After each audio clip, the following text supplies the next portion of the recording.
Hey guys, tonight we're stepping inside the frozen, iron-rimmed nightmare that was a medieval prison in winter. You're not just here for a short stay, no. You're being dragged into one of the coldest, filthiest, and most hopeless places. In the medieval world, you won't be given a coat. You won't be offered a hot drink. You probably won't survive this, so before you get comfortable, take a moment to like the video and subscribe, but only if you genuinely enjoy what I do here. Also, tell me in the comments where you're watching from and what time it is. For you right now, dim the lights, maybe turn on a fan for that soft background hum, and let's ease into tonight's journey together. You don't know what time it is when they knock. The church bell hasn't rung in hours, and the fire in your tiny hearth has gone out. You're curled under a sheepskin that smells more like the sheep than you'd like. And then bam, bam, bam, fists on your wooden door. You open it, blinking against the flurries in the wind. It's snowing, hard, the kind of snow that bites your face sideways. 3 men stand there with torches and a writ sealed in wax. One reads something about trespass, or heresy, or stealing grain. You don't even understand half the words. You try to speak. One of them steps forward and grabs your arm. Your boots aren't even on. They let you grab them, but not your cloak, not your bread, not even your hat. You're shoved out into the open, the snow already halfway up your ankles. It squeaks beneath you, cold and dry. You feel it soak into the hem of your tunic. The sky is starless, the air smells like iron and wet wool, and already your fingers are going stiff. You're marched down the lane, past the chapel, past old Gowen's barn. A dog barks, but no one else sees. No one helps. Most windows are shuttered. The ones that aren't those faces vanish as fast as they appear. In a village this small, people vanish all the time. Usually in winter. Usually for less. The guards talk about you like you're not there. One mutters that he hopes this one doesn't cry the whole way like the last. Another says it's probably a waste of time dragging you to town. That the jail's already full. Your feet are freezing before you even reach the edge of the forest road. And the worst part, this is just the start. A few minutes later, you're shoved into the back of a cart. It's wooden, rattling, and dusted with snow that hasn't yet melted from the last poor soul they hauled in. There's a thick smell of urine and wet straw and something like boiled cabbage. The cart is pulled by a tired mule and one of the guards, and as you lurch forward, you realize there's no cover, no canvas, no roof, just icy air, open sky, and your legs pressing against freezing planks. Your hands are bound now. Rough twine around your wrists, pulled too tight. You try to shift, but there's no good angle. The wagon creaks. It jolts. One wheel catches a rut, and you're nearly thrown from the back. It's miles to the town. Maybe more. The cold isn't like anything you've felt. It's not just your skin, it gets into your breath, into your joints. Your knees ache. Your lips split. You try to keep your eyes open, but the wind makes them water, then freeze at the corners. It's hard to tell what's worse, the cold in your chest or the fear in your gut. Occasionally, the guards stop to drink. Not water, ale. Warmed by the fire they lit for themselves, not for you. You sit, teeth chattering, knees tucked up under your chin, listening to them laugh. One of them points at you and says, "Bet he won't make it to sunrise." Another laughs back, "Don't matter less mouths in the dungeon." Historians still argue whether medieval prisons were really meant to hold people for long stretches, or just until confession or sentencing. But in the dead of winter, That distinction doesn't matter. Cold makes every hour feel like a sentence, every mile like a punishment. The next part of the journey takes you through a narrow pass, where the wind is so strong it strips snow off the trees and sends it sideways like arrows. Your ears go numb. You press your head down into your arms.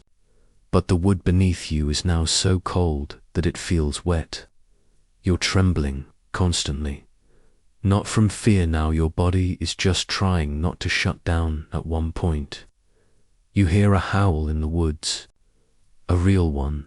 Wolf, probably. You hope it's not closer than it sounds. But then again, what would be worse? Being eaten in the snow or locked in whatever cell is waiting for you. Eventually, torchlight flickers on the horizon. The town. You're not relieved. The guards stop to talk to someone at a gate, and you hear the words, "Holding pit, too many," and "Stick him in with the others." Stick you in with the others, whatever the others are. They probably aren't warm or welcoming. You're pulled down from the cart with a thud. Your knees nearly give out from stiffness. One guard smacks you in the back, just to keep you moving. You're marched through town, down a steep alley between two butcher shops, past a pile of slush so red it probably came from more than just beets. The jailhouse is sunk half into the earth-stone walls, iron hinges, and a wooden door with a rusted bolt. It looks more like a barn, but when the door opens and you feel that wave of cold, damp air and smell rot and wet stone, you know it's not a place for animals, at least not the four-legged kind. You're pushed in, the door closes behind you, and just like that, you're new. Life in the winter dungeon begins. Asterisk, the moment the door slams shut behind you, everything changes. The outside world, easy as it was, feels like summer now, compared to the breath of this place. The air inside the jailhouse is still, but it's somehow colder. Colder in a way that seeps into your bones. Not a wind, not a breeze, just the kind of air that sits in stone and never lets go. You're led down a narrow, dripping corridor. One torch every 10 feet or so flickers weakly against the damp walls. But they don't throw much light, only shadows that dance like slow, shivering ghosts. You try to breathe through your nose, but that's worse. The smell is heavy. Wet straw, sweat, something sharp like metal, and something worse beneath it all. Something sweet and rotten like meat gone bad. You pass the first cell, just iron. Barstic ones. Inside is a hunched figure you can barely make out. They don't look up. They just rock, slowly, back and forth, muttering to themselves in a tongue you don't recognize. Or maybe you do, and it just doesn't sound like words anymore. The guard behind you prods your back with the blunt end of a pole. Keep moving, you don't have a choice. At the far end of the hallway is your cell. It's not even locked, with a Keats barred shut with a wedge of wood and a rusted chain. The guard pulls the bar loose, kicks the door open, and gestures for you to go in. You hesitate. Big mistake. You feel a hand on your back, and then your face hits the stone floor before you even know what's happening. There's straw, not fresh. You can smell mildew. It squishes under your weight. Some of it sticks to your cheek. Behind you, the door creaks shut and the chain is wrapped around the handle with a loud, deliberate clank. Then nothing, silence. Well, except for the muffled coughing from another cell, somewhere out of sight, or the sound of water dripping slowly, rhythmically, from a stone ledge. You count a dozen drips before you give up. You're not alone in here. There are 3 shapes. 2 men huddled near the far wall, sitting shoulder to shoulder like stray dogs under a cart, and 1 figure in the corner, lying so still you're not sure they're breathing.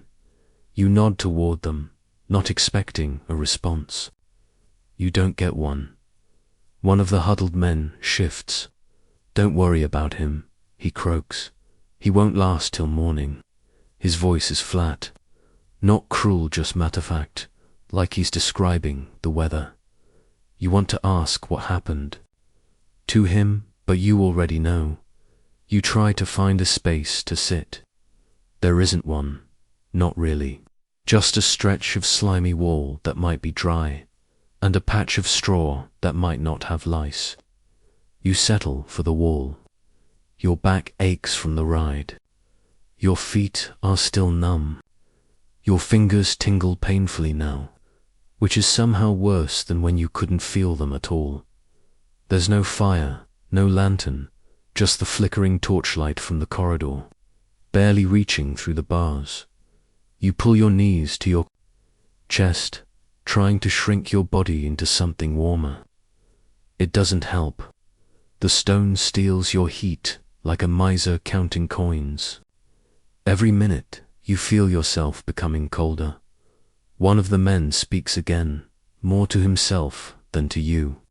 Sometimes the straw freezes, he says, in the cracks, and when you stand up, it comes with you. You try to laugh.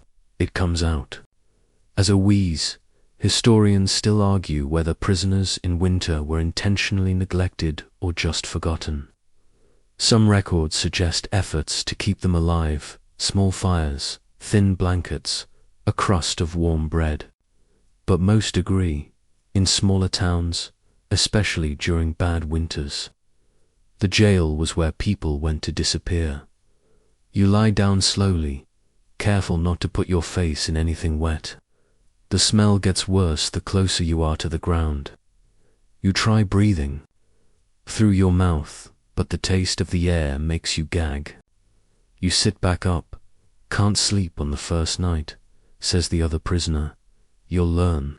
He adjusts his posture without looking at you. Too many sounds, too many thoughts. He's right. You can hear something now. Something from beneath. Rats. Maybe. You hope it's rats. You hope it's not something worse. Stories go around about what lives in the lowest levels. Forgotten tunnels, dungeons sealed off in older centuries. Creatures, ghosts, even jailers who never left. And above it all, the cold. It sharpens everything. Your thoughts, your aches, your regrets.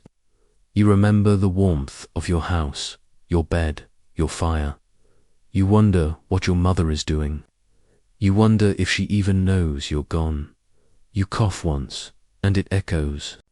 A dry, scraping sound. A moment later, someone else coughs back.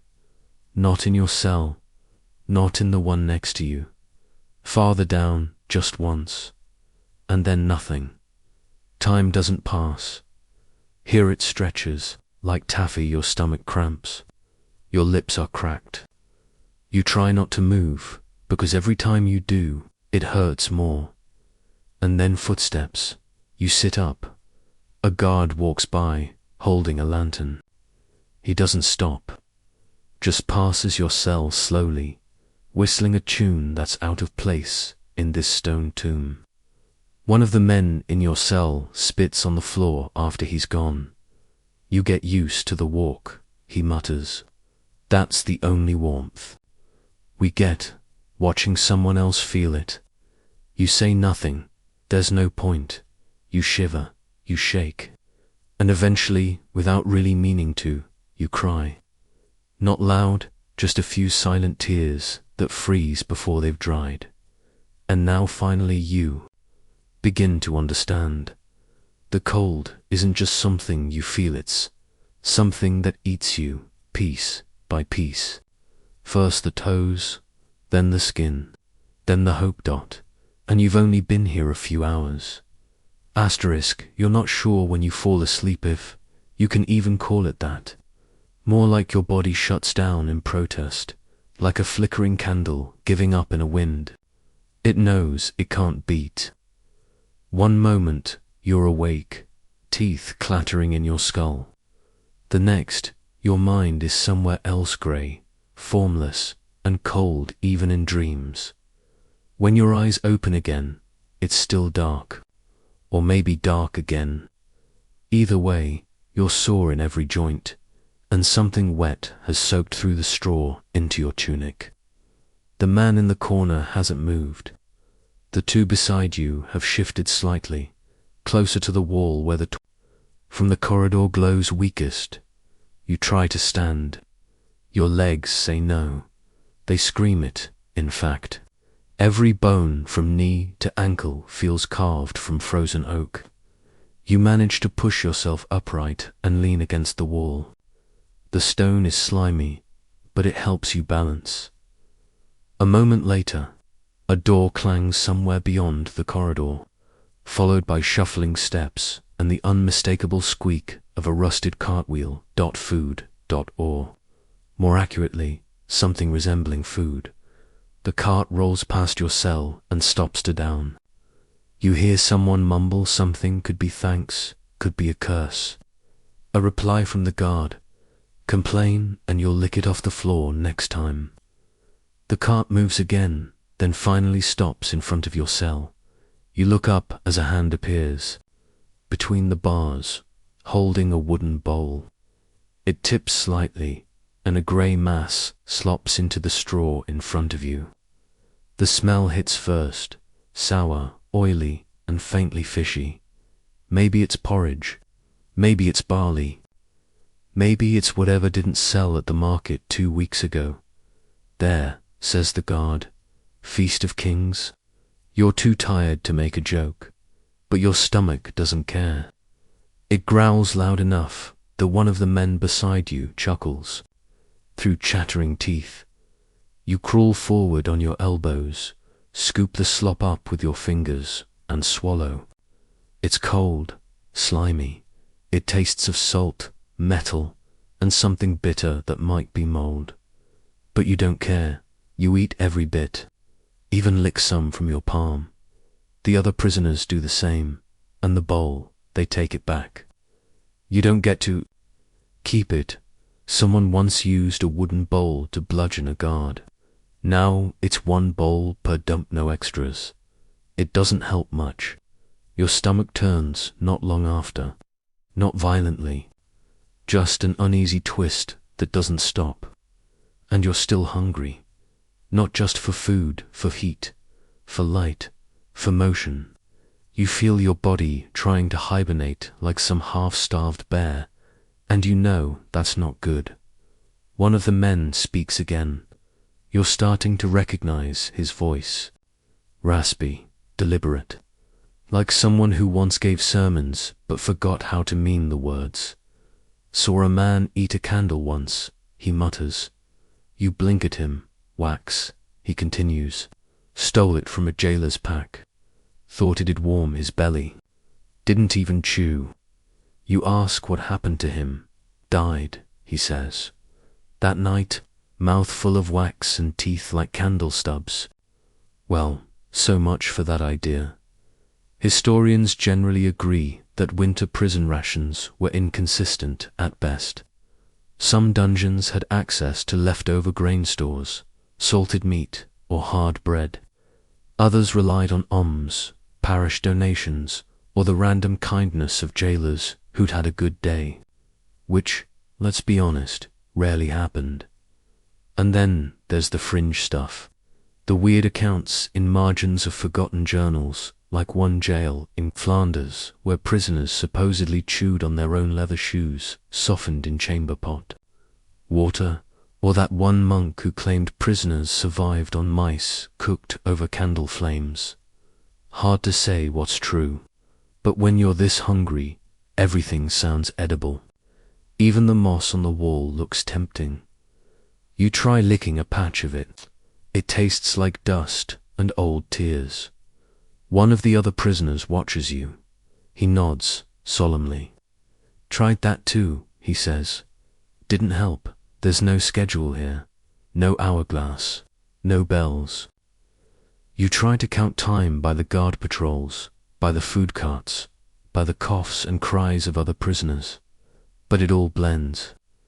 Time in a dungeon isn't a line, it's a pit, and in winter, that pit has ice on the sides and darkness at the bottom. You shift, trying to stay warm. Sitting still is like surrender. You try bouncing your knees, rubbing your hands together, even pacing the small space, 2 steps one way, 2 steps back. But your feet sting with every motion, and your toes barely bend anymore. One has turned blue. You stop looking. You ask the man closest to you what happens if someone dies in the cell. He shrugs. They take the body when they feel like it. How long is that? Depends. Once it was 3 days. Another time, 2 weeks. Smelled like soup in here. You lean your head against the wall and close your eyes. A rat scurries across your leg. You don't even flinch. The man in the corner hasn't moved once, and somehow you know this is only the beginning. You're cold, you're starving, but worst of all, you're starting to get used to it. That's the part no one tells you. The first day hurts, the second day numbs, and by the third, you're just waiting for the slop cart and hoping your toes don't fall off before it arrives. Asterisk, you don't know what time it is, only that your body aches in a new way today. Not the sharp, screaming pain of cold biting your fingers. Not the hollow throb of hunger. No, this is different. Deeper, slower. A full-bodied fatigue, like someone's poured wet sand into your bones. You wake up feeling as if you haven't slept at all, and maybe you haven't. Your dreams don't make sense anymore. Just flashes of warm things you can't name and sounds you can't place. One dream was of bread. Not even eating it, just holding it. It had steam curling from the crust, and your fingers sank into it like clouds. Then you woke up, clutching straw dot. The man who used to lie by the wall is gone. You didn't see them take him. He's just not there anymore. In his place is a damp patch and 2 gnawed pieces of straw shaped, suspiciously like teeth marks. You try not to think about that. Your legs refuse to straighten. Your hands are so stiff that you have to bend them against your knee to make a fist. You can't feel your pinky toes. You suspect they're still there, but they've gone silent, protested too long and simply given up. The air feels heavier today. Colder somehow. You press your hand to the wall. It feels like raw iron. You try breathing deeply. The air tastes of rot and wet stone. Your throat burns. It always does in the morning, or what you think is morning. Could be midnight. Could be dusk. In winter, time stops caring, and that's when it hits you. The cold isn't just outside your skin anymore. It's in your chest. Your breath crackles. Your ribs ache from shivering. Every cough feels like it might be your last. You pull your tunic tighter. It's soaked in sweat from the night before and now frozen stiff. When you shift your weight, it crunches like a piece of stale lettuce. Outside your cell, the guards talk to each other. You catch fragments of their conversation through the iron bars. Died in the south wing. Froze stiff. Which one? The preacher figured. That cough sounded like a church bell all week. They laugh, a deep, greasy chuckle. Then one of them spits on the floor. You look at the man nearest to you and whisper, "Are they ever cold?" He blinks slowly. They've got cloaks and gloves. Fire, probably. Meat, if they're lucky. You try not to resent them after. Or they're just men doing a job. Then one of them farts loudly, yells, "There's your breakfast," and walks off laughing. You give yourself permission to resent them a little. Asterisk. The food today is the same. Grey sludge with a darker crust. You eat it anyway. It's warm in the middle. That feels like a miracle. You roll the warmth round your mouth before swallowing, pretending it's soup, or stew, or literally anything else. And then, without warning, it happens. The bucket is knocked over, not the food. The other bucket, the one in the corner, the one everyone avoids. Mentioning the one that's somehow both invisible and sacred, the man with the cough, the one who's been slowly curling in on himself for 2 days. He tries to stand and doesn't make it. His foot catches the bucket and it tips. You hear it before you smell it. A sloshing noise, a gasp, then the unmistakable scent of every prisoner's worst winter fear. Cold, sour waste hitting stone. You all freeze, as if stillness might undo it. But it doesn't. The smell spreads, creeps. It's worse than summer, somehow. In winter, the cold traps it low, holds it close, doesn't let it rise and float away. It lingers. The man tries to clean it with straw. It just makes it worse. Now it's damp, and the wet carries the stink further. No one blames him, but everyone hates him, just a little, for a while. Historians still argue whether medieval prisons even had designated latrines. Some dungeons had privy holes, little stone chutes that led outside the walls. Others simply handed you a bucket. And if it froze solid, well, then you had a new kind of problem. There's a strange account from 1286, where a prisoner allegedly froze to death with his hand stuck inside the waste bucket, either trying to warm it or retrieve something he'd dropped. No one knows if it's true, but your hand twitches at the thought. The stench stays with you. Hours pass, maybe more. Someone gags. Someone else retches. A rat scurries through it, bold as a baron. You can't escape the smell. It clings to your tunic, your hands, your breath. You bury your face in straw and try to pretend it's spring outside, that there are flowers, maybe a breeze. The man who spilled the bucket begins to cry. No sobs, just tears that freeze on his cheeks. You want to comfort him, but what would you even say? It's all right. Happens to everyone. No one speaks for a while. Eventually, the guard comes by and wrinkles his nose. Well, aren't you a party? He mutters. Then, to his companion, we'll get the mop tomorrow. Let M sit in it. And just like that, your cell becomes a slow, frozen stew of straw, stink, and shame. The man with the cough doesn't eat that night. You hope it's because of the smell. But deep down, you know it might be because he's dying. Your own head feels hot, despite the cold. Your nose is dripping blood again. You wipe it with your sleeve. It freezes instantly.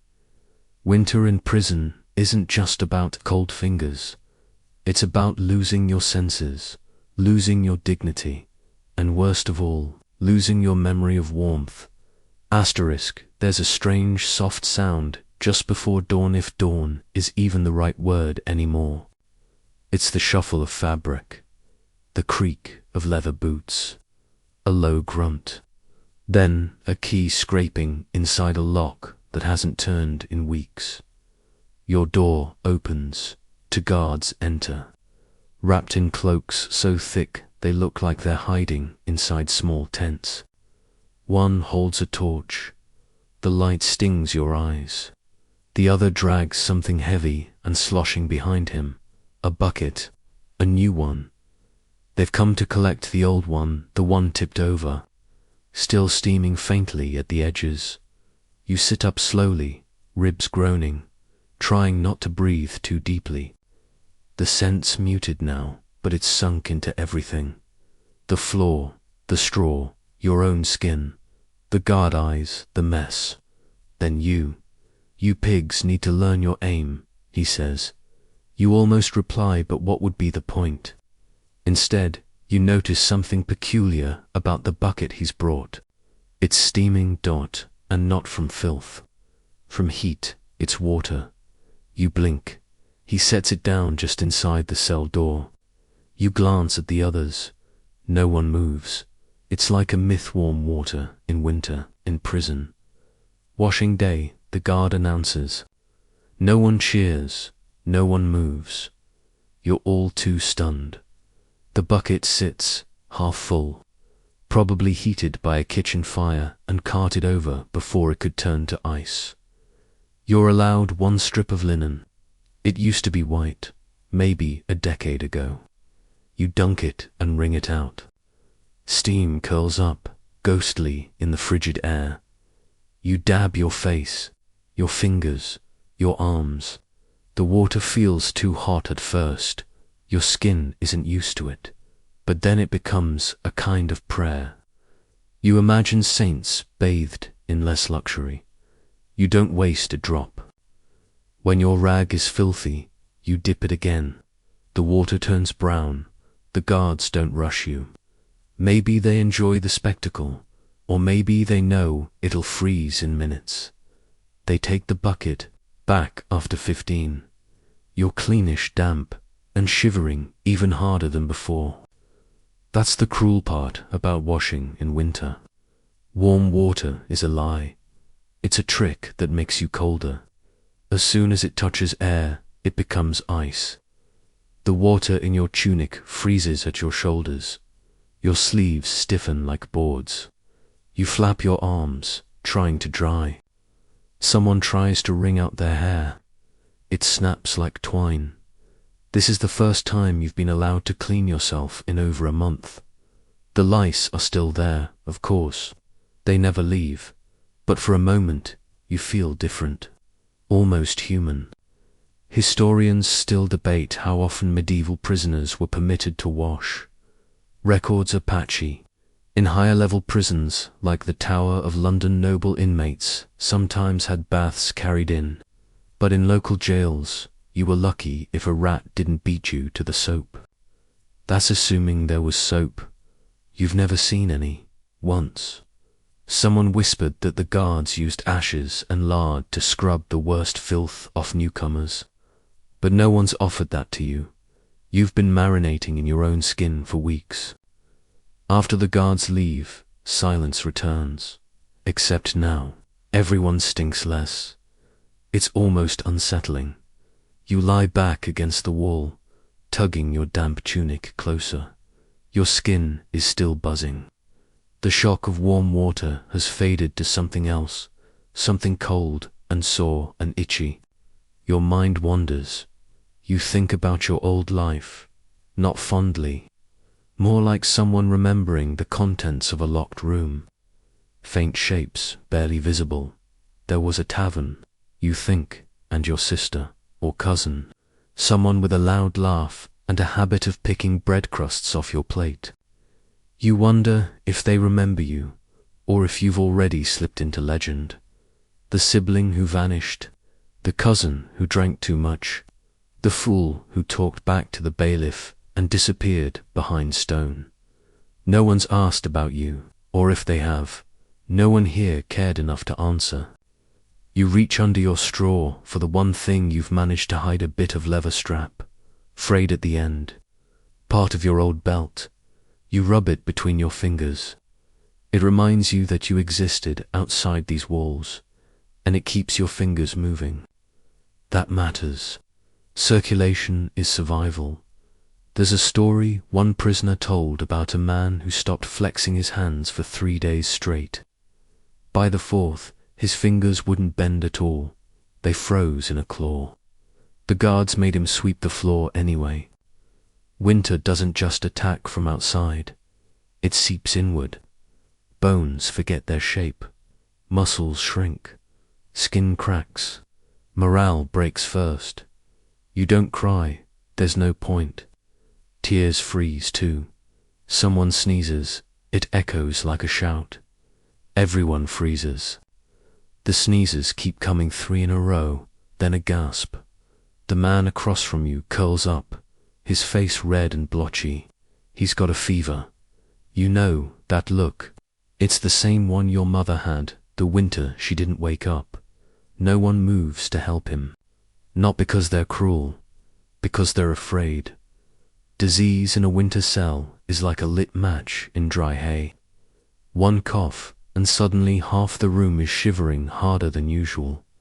The guards won't do anything. They might even stop bringing food. One word, like plague or pestilence, and they'll just bolt the door shut and wait to see who's left in a week. There's an old superstition that prison fevers were caused by evil vapors rising from the stones. One chronicle even claims that prisoners in Bologna wrapped their heads in cabbage leaves to ward off sickness. No one's got cabbage here. You have a damp rag. You place it on the fevered man's forehead while he sleeps. It's the only kindness left, but you also sleep facing the wall that night, just in case.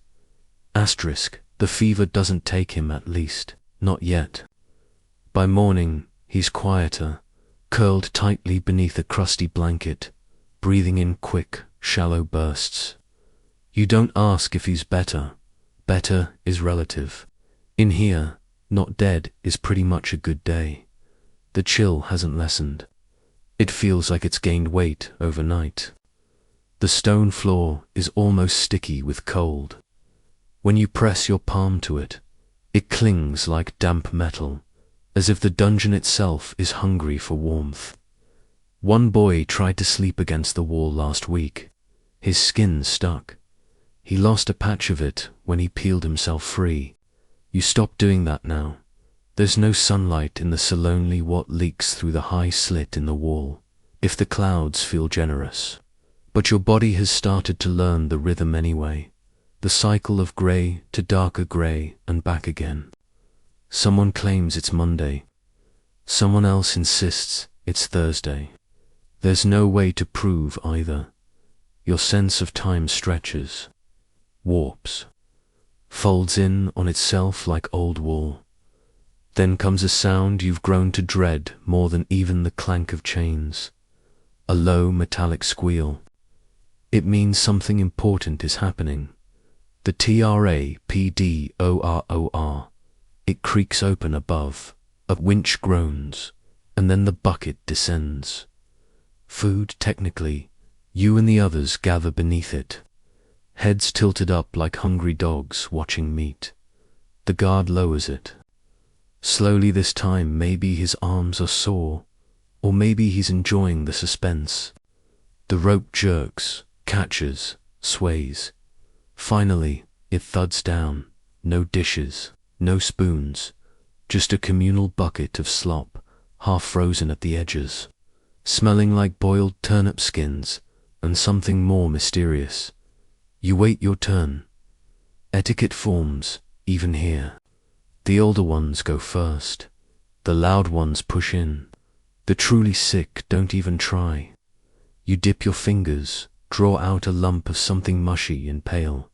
It steams faintly. You blow on it before realizing that doesn't make any sense. The room is colder than your breath. Still, you eat.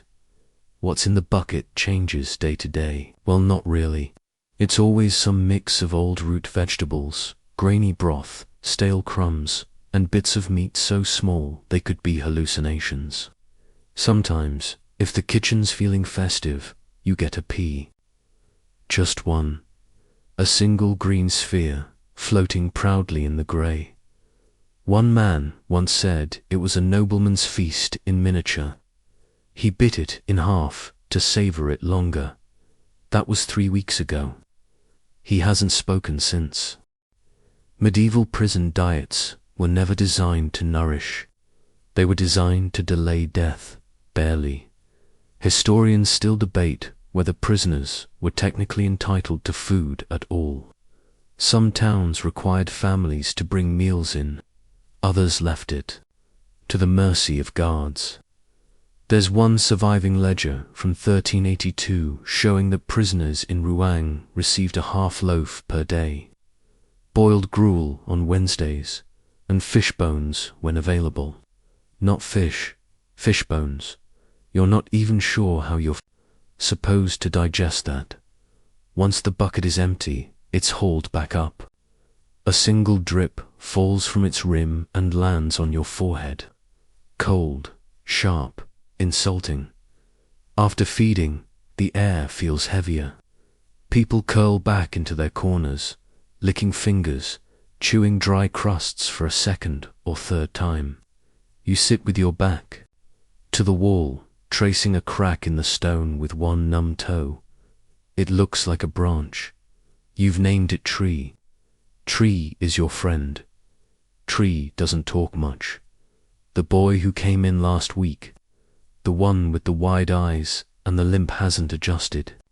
He still flinches at every noise, still sobs in his sleep, still believes someone's coming to get him out. Someone might be, but not fast. Medieval justice was slow. If you were poor, slower. Trials could take months, especially in winter. Courts didn't like to meet when it was cold. Too hard on the scribe's ink and the judge's bones. One unlucky thief spent an entire winter locked in a castle cellar because the lord had gone south to hunt boar and forgot he existed. You wonder what you're accused of. You've heard rumors, drunkenness, brawling, some unpaid debt, but no one's told you officially. No trial yet, no sentence. You might already be serving it. The fire's out again in the hallway. You can smell the cold in the torch soot, the smell of burnt rushes and damp smoke. You wrap your arms around yourself tighter, and then quietly, like someone remembering a lullaby, you start to hum. It's a tune from childhood, a folk song. Something about a black bird stealing grain from a farmer's hand. A few others join in. Softly, barely audible. It isn't harmony, but it is human. You're not supposed to sing in prison, but it's winter. The rules get frostbitten to dot the boy. With the limp stops crying. Just for a moment. There's a story an older prisoner told once about a man imprisoned under suspicion of heresy who survived his whole sentence 6 years by composing songs in his head. He claimed they kept him warm. No one knows if it's true, but you hum a little louder anyway. Your breath forms tiny clouds in the dark. Asterisk, the song dies down slowly, like a candle flickering against a draft. No one says anything. There's nothing to say, but for just a little while, you'd all pretended to be somewhere else, anywhere else. Maybe in a tavern with stew and cider. Maybe under quilts near a hearth. Maybe even out on the road, chasing the next village festival with no idea how cold the world could really get. But now you're back in the damp, and one of your toes is numb enough to worry you. You try wiggling it. Once again, it moves sort of, but not with any enthusiasm. It feels more like it's being dragged along by the rest of your foot than joining in the movement willingly. Frostbite is patient. You glance across the cell at old Gareth. He hasn't moved since last night. His legs are drawn up like crooked sticks under a burlap scrap, and his mouth hangs just slightly open. Every now and then, a puff of breath escapes, barely. Someone pokes him with a stick once a day, just to be sure. You're not sure what you'll do when the breath finally stops. There are no undertakers in here. No priests to whisper final rites. No candles for the dead. Just a guard with a key and a face like wet bread who comes by once a week to check for rot. Rot, that's the word he uses. Not bodies, not corpses, just rot. You try not to think about it, but the air tells you anyway. When someone dies in winter, the smell doesn't come immediately. The cold holds it back. You can almost pretend they're just sleeping for a few days. Then the scent begins a thin, oily sharpness, like fat left out too long. It clings to your throat. Even when you try breathing through your mouth, there's a pit for the dead, somewhere past the hallway, down another set of stairs. You've never seen it. You hope you never do. There's talk that once, during a hard frost, the bodies stacked so high that they had to be hacked apart just to make room. Historians still argue whether such stories are exaggerated.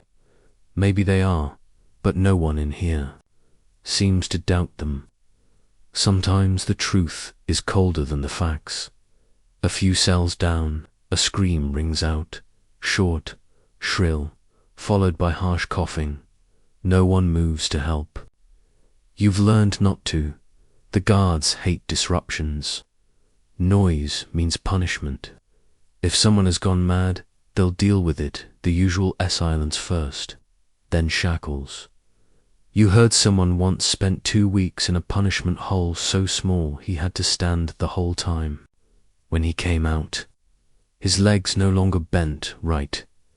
Winter makes everything worse, even madness. You feel your fingers again finally. The skin has started to crack, tiny splits opening like paper cuts along your knuckles. One starts to bleed. You suck on it instinctively. The taste of copper, still warm, still you, that's something. Once, before the frost hit in earnest, you shared the cell with a baker's apprentice. He'd gotten drunk and shouted something treasonous near a tax clerk, something about bread being taxed more heavily than the bishop's wine. He was maybe 14. He didn't last a month. He didn't freeze, exactly. He just went quiet. One morning, he stopped responding, still breathing, eyes open, but empty. When they hauled him away, he didn't struggle, just let his head loll to one side, staring at something no one else could see. There are worse things than dying here. Sometimes, you remember what warm bread smells like. You try to hold that memory steady in your chest like a coal, but it keeps slipping. You can't smell much anymore. Your nose stays frozen, so you rely on imagination instead. What's strange is how sharp the memories are.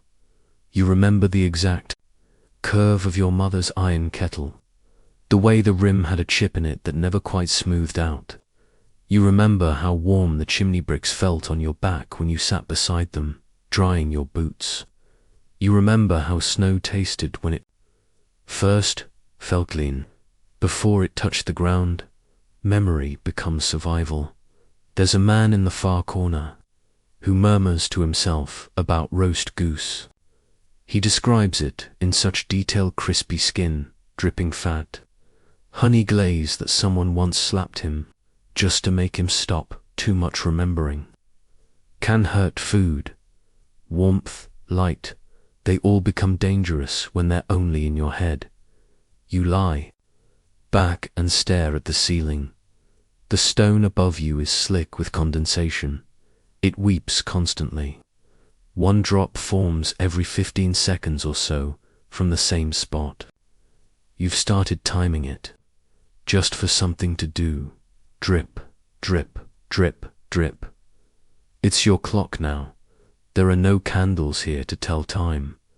Monasteries used to measure hours, with marked candles burning one segment at a time, counting down the darkness.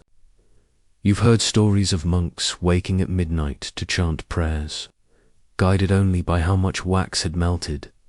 You'd give anything for a candle now, not for prayer, just for light, just to remember what color is. But instead, you get the drip. 15 seconds, again and again. Somewhere above, a dog barks. That's the outside world, still out there, still moving, still warm. You close your eyes, not to sleep, but to pretend. That bark sounded like a big dog, a farm dog, maybe. Maybe you're lying. In hay, not stone. Maybe that barking is because someone left the gate open. Maybe you've got snow on your boots, but it's the good kind, the kind that melts into your socks. not freezes them. Maybe you'll wake up. Not here. Asterisk, you don't wake up because you haven't slept. There's a kind of exhaustion that presses down heavier than chains. Not the kind you shake off with a stretch or a yawn. This one just layers itself over your thoughts like wet wool. Every part of you aches to collapse. But you don't. Not really. Because sleeping in here is a gamble. If you drift too deeply, your body stops reminding itself to stay warm. You go still, your muscles loosen. You stop shivering, and that's the real danger sign. Shivering is effort. Shivering is your body fighting back. When it stops, that means the cold has won a round.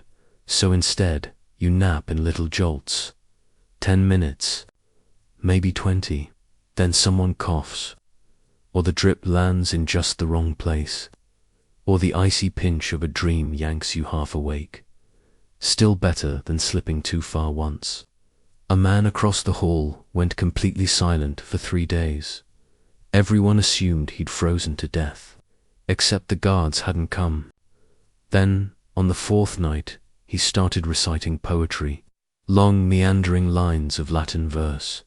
Perfect rhythm, perfect cadence. No stuttering, no breaks. He'd never spoken more than 4 words before that. They say he used to be a scholar, before the war, before the famine, before whatever it was that left him staring at walls. Now he whispers in a dead tongue, his voice hoarse and distant, like someone casting spells under their breath. You hope it's not catching. You roll onto your side, wincing as one hip bone grinds against stone. No position is comfortable anymore. Every joint has started making itself known. Your knees feel wooden, your elbows click, your back hums with a dull, steady throb. Not pain, exactly just wrongness. You haven't stood up straight in days. There's no room to stretch. Not really. Some historians believe medieval prisoners were often deliberately packed tight body next to body because it preserved warmth. Human insulation. There's some logic to it. Cram enough people into a small, sealed space, and the room will warm slightly, but slightly. Only go so far when your blanket is a lice-infested scrap and the air smells like mildew and regret. You run your hand along the wall beside. The surface is damp, cold enough that your fingers briefly stick before sliding off. Someone once carved a name here. You trace the letters again backward. Missing vowel. You've never seen the person who made it, but the groove is deep, as if they kept going over it again and again, just to remind themselves they existed. You get that. You start scratching your own name near it, 1 letter at a time. The stone resists, and your nail splits slightly. But the sound is satisfying. You'll never finish. But that's not the point. You glance up at the food hatch again, still closed, still bolted. No footsteps outside. You try not to hope.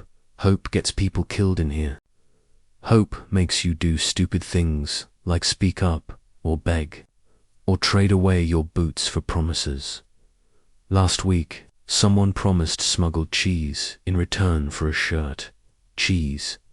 No one believed him, of course, but the man with the shirt gave it anyway. Desperation makes me reckless. The cheese never came, but the shirt never came back either. Historians still argue whether guards regularly stole from inmates, or if fellow prisoners were the greater threat. In here, it hardly matters. Trust is a myth. Your only ally is your corner of the wall, and whatever scraps you've managed to keep hidden, which, for you, is a small twist of cloth tied around your ankle. Inside it, 3 dead lice, a joke, a chicken wishbone, a charm, and 1 dry lentil for luck. Is it dumb? Absolutely. But dumb is all you've got left. You pull the cloth out now, feeling the bone's smooth edge with your thumb. You used to joke with your sister that wishbones only worked if you didn't wish. She'd always peek. You'd let her win, most times. She's probably married now, or dead, or living somewhere that smells like straw and wood smoke and dinner. You tuck the bundle back into place and let your eyes close, just for a second, and then dash clanked up the hatch. It creaks open. A sliver of light slices across the cell floor. Not sunlight. Torchlight. Someone outside mutters something in a thick, wet voice. Then plop, a shape hits the floor and skids to a stop near the middle of the room. It's the bucket again. No ladle, just the bucket. The soup, if you can call it that, has already crusted around the rim. You see what might be a turnip chunk floating in it, maybe, or a bit of gristle. You're not even hungry, not really, but your body disagrees. It lunges. You and 3 others scramble for it. Knees cracking, hands clawing forward. Someone coughs. Into the bucket by accident. Everyone freezes. A full second of silence. Then you all pull back like the thing's caught fire. Just like that. Appetite gone. You let someone else take it. The man with the wet cough is already slurping, heedless. A drop runs down his chin. You try not to gag. Instead, you lie back down, facing the wall, and focus on your breathing. In, out. Your ribs feel too thin. Your breath whistles slightly, a sound you didn't notice last week. You wrap your arms tighter around yourself and think of stories. Sometimes you tell them in your head, not out loud, just silently, mouth moving without sound. Tales about kings, about snow that doesn't bite, about rooms with windows. You remember once hearing that some prisons had libraries, actual books. A monk who spent 10 years copying psalms onto scraps of lambskin in a cell smaller than yours. You wouldn't read psalms though. You'd read something funny, something stupid. Jokes about farting, jesters, and clever pigs. Something with sunlight in it. The torchlight is fading now. The hatch creaks shut again. Darkness returns, a thick, velvety curtain. You welcome it, because, even if you can't sleep, at least you can pretend. And in pretending, maybe you'll last the night. Asterisk, you don't open your eyes right away. There's no real reason to. Nothing in this dark place changes much with morning, if you can even call it that. No sunlight filters through, just a slow shift in the quality of the air. A whisper of movement somewhere distant that hints the outside world hasn't completely collapsed. Your back aches like you've been nailed to the floorboards of a leaky boat. Cold seeps in through your spine, nestling into each vertebra like a squatter who refuses to leave. It's day. Maybe or maybe just not night. You finally sit up, slowly, like someone trying not to tear themselves in half. Your joints protestably. Your knees pop like overboiled peas, and your fingers creak like old floorboards in an empty manor. It hurts to exist, but not existing hurts more. A new sound, scraping. You turn your head toward it. It's the cell beside yours, someone scratching again. Long, steady lines of fingernail or spoon or stone against the wall. Not in words, just ... marks. It's not the first time you've heard it. People in here keep count of days, or sanity, or sins. The scraping becomes ritual. It makes things feel linear.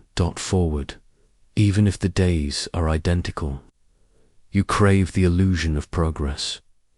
Historians still argue whether medieval prisoners could track time at all. No windows, no clocks, just hunger and echoes. Some say the church bells helped distant tolls, marking Mass, Vespers, Matins. You haven't heard a bell in you don't even know. Maybe the tower collapsed. Or maybe your hearing's gone soft from too much silence. You shuffle toward the door, mostly out of habit. You press your ear to the gap and listen. Voices. Two. Maybe three. Guards. Probably. One of them's laughing. It's that loud, raw kind of laugh that doesn't mean anything, just noise spat out into the air because there's nothing better to do. It echoes off the stone. You hear the word rations, then snowbound. That gets your attention. You knew it was cold, obviously, but snowbound means worse. It means no carts coming in, no fires lit in the guardhouses, no new bread, no straw bundles, no dried apples, no hope of delivery from some duke who forgot he imprisoned you 3 winters ago. You sink back down, feeling something hollow open in your chest. If the guards don't get resupplied, what happens to the prisoners? You already know the answer. There's a story the others whisper sometimes, late at night. An old siege, doesn't matter where. A castle ran out of food. The guards started choosing prisoners to release. Except no one ever saw them leave. Eventually, someone peeked through a crack and saw what release meant. Let's just say it wasn't freedom. You glance around your cell. No one looks like they could fight off a stiff breeze, much less a club-wielding warden. If it comes to that, you won't be first. Probably your stomach groans. It hasn't gotten the message that food is theoretical now. It's still operating on the dream that breakfast is late, not gone. You suck on a corner of your sleeve. It tastes like mildew and old straw, but it gives your jaw something to do. Across the cell, a young man is singing, very softly. Just one note, really, held for a breath and let go like a feather. Then again, he's been doing that for days now. Never a full song. Just pieces, half-remembered melodies.